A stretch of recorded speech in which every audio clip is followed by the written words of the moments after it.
Hi guys! For today's video, mag-rides tayo sa Maliko, San Nicolas. At dahil first time namin dito, maaga kaming bumiyahe. 3:30 pa lang ng madaling araw, nagising na kami. And then, nag-prepare na kami ng baon namin dahil hindi namin alam kung meron bang mabibilan doon ng mga pagkain. At pagkatapos ngayon, naligo na ako at nagbihis. At 5:13 na nga, paalis na nga kami niyan at nagre-ready na si Boss Benny. Gumamit nga lang kami ng Google Map dahil hindi pa namin kabisado yung daan. At ayan na si Haring Araw, pasikat na siya. At dahil nga walang traffic, hindi rin kami natagalan sa biyahe.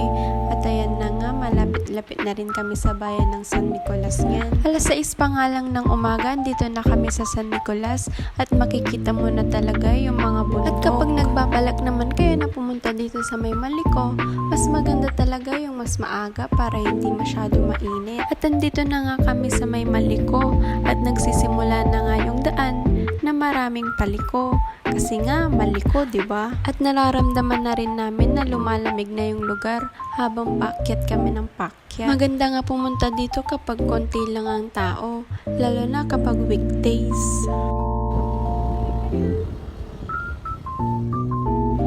Tumigil nga kami sandali dito sa may gilid para magpa-picture kasi ang ganda ng view sa may baba. Makikita mo yung patag at maraming puno.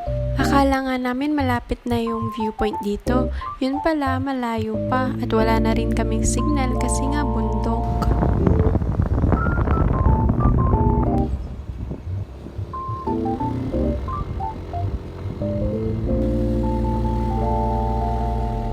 Nagpatuloy pa rin kaming umakyat para may makita kaming magandang view pa at may mga nakikita na nga kaming mga tao na nagmumotor na rin. Kanina kasi parang walang taong umaakyat. Akala nga namin kami lang andito.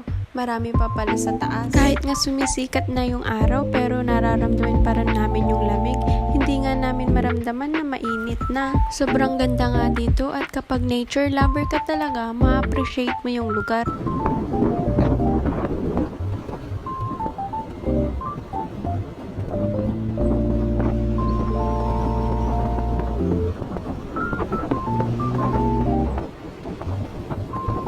At huminto nga ulit kami dito sa may gilid para magpa-picture. At ayan nga, nakikita yung mga dinaanan namin sa baba. At ayan, marami pang bundok at mga puno. Sobrang ganda talaga pagmasdan. Sa pagpipicture-picture nga namin, naramdaman na namin na nagugutom na kami. Kaya maya-maya, umalis na rin kami para maghanap ng papepestuhan. Kung itatanong nyo naman kung safe bang pumunta dito, opo, safe po kasi may mga harang naman yung daan. Maliban na lang kung umuulan kasi prone talaga ng landslide ang mga bundok. At syempre, sasamahan natin ng pag-iingat sa pagmamaneho. At nakakita na nga kami ng tindahan na pwede namin pagkainan.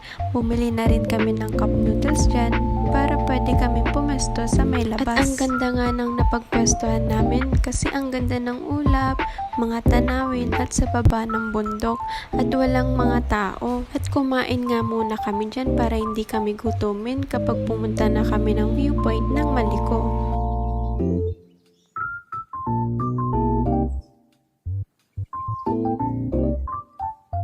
Pagkatapos namin kumain, dumiretso na kami dito sa may taas ng bundok para pumunta sa viewpoint. At dito nga sa may parting ito, hindi na masyado nasisikatan ng araw.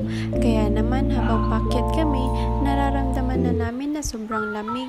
At kung makikita nyo nga, sa may parting baba lang ng bundok ang naaarawan.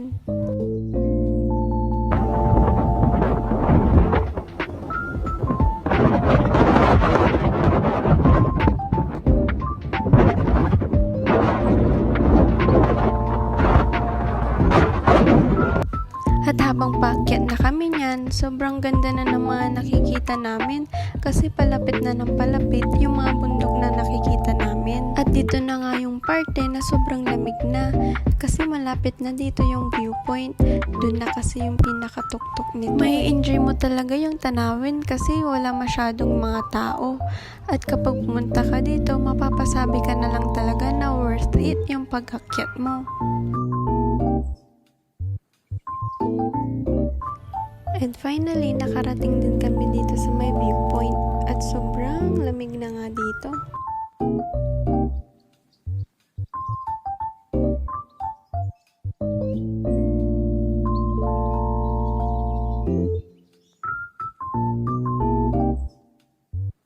At pumunta kami dito sa may lagpas ng viewpoint at makikita mo talaga na sobrang kakapal na ng mga hamog. Aakalain mo talaga na parang nasa Baguio ka kasi dito sa may bandang tuktok na ng viewpoint, ang daming mga nagtitinda ng mga gulay na parang nasa Baguio ba. Napadaan kami ulit dito sa may viewpoint para pabalik na pababa.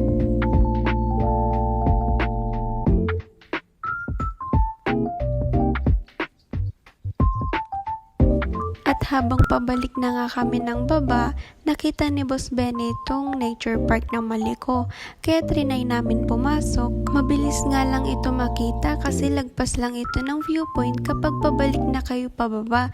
Nasa may kaliwa lang ito. At bago nga kami nakapasok dito, nagbayad muna nga kami ng entrance fee. 20 pesos kapag wala kang dalang pagkain. 30 pesos naman bawat isa kapag may dala kayong pagkain.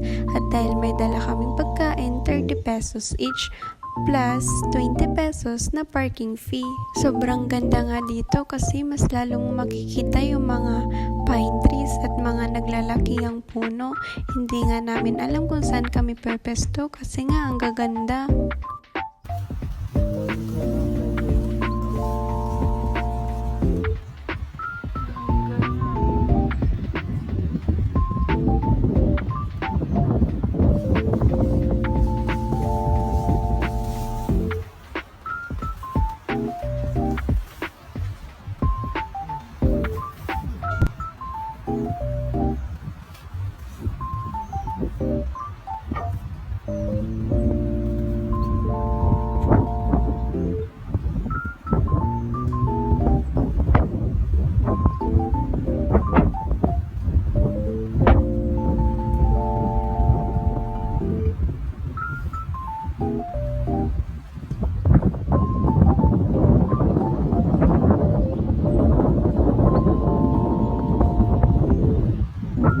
Sobrang may enjoy mo magtambay dito kasi ang lamig ng simoy ng hangin. Pagkatapos nga namin kumain, naglibot-libot nga kami ni Boss Benny at tinitingnan niya yung may malaking tangke. Tangke ba tawag doon?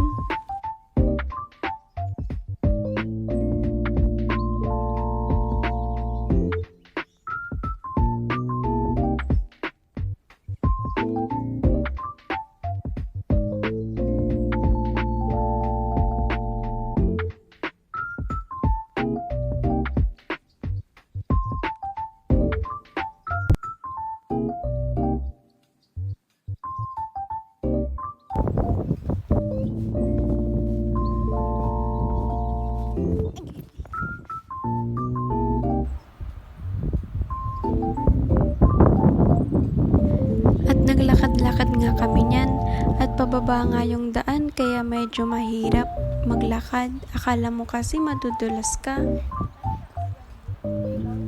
Pero nung paakyat kami pabalik, yun pala yung mas mahirap kasi yun pala yung feeling ng nag-hiking.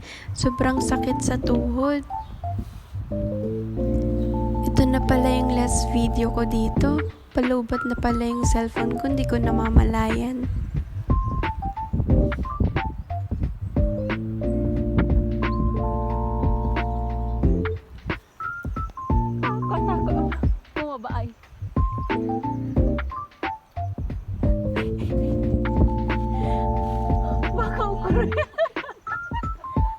Baka kasi yung koro niya sa intilakan mamat.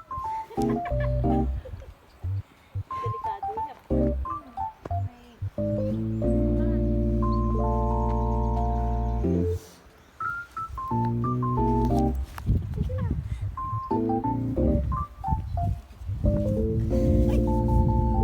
Kasi madulas yung sapatos ko.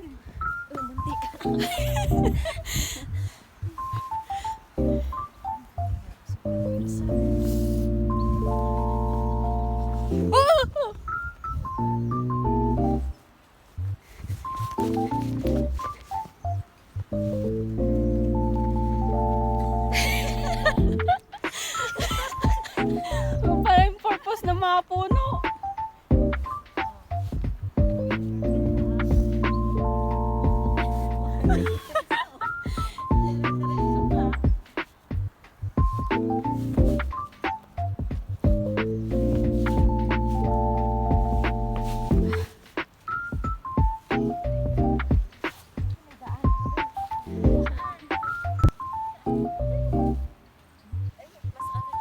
Paano? Diretso?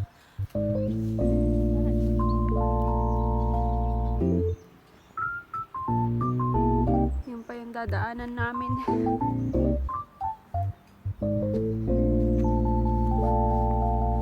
Masakit pala to sa tuhod.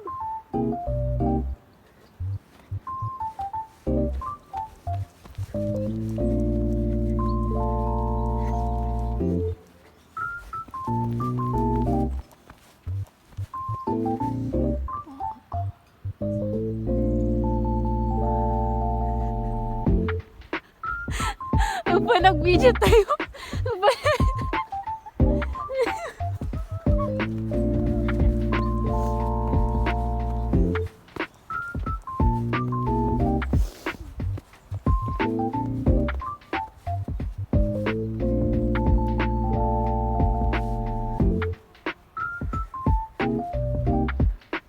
Tingnan nyo naman yan kaganda. Para na rin tayo nag-hiking. Oo, mga vloggers.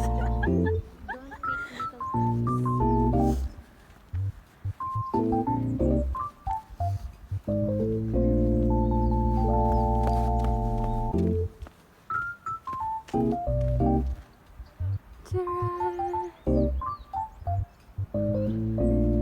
Ang daming pine trees. Yun lang. Takot yung daan. Kasi palusok.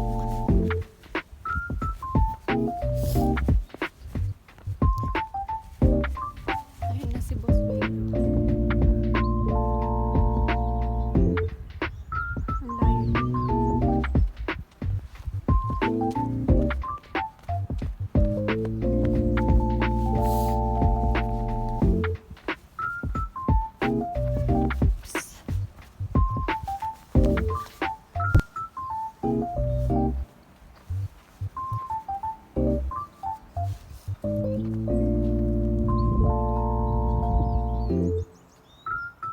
Nangiiwan.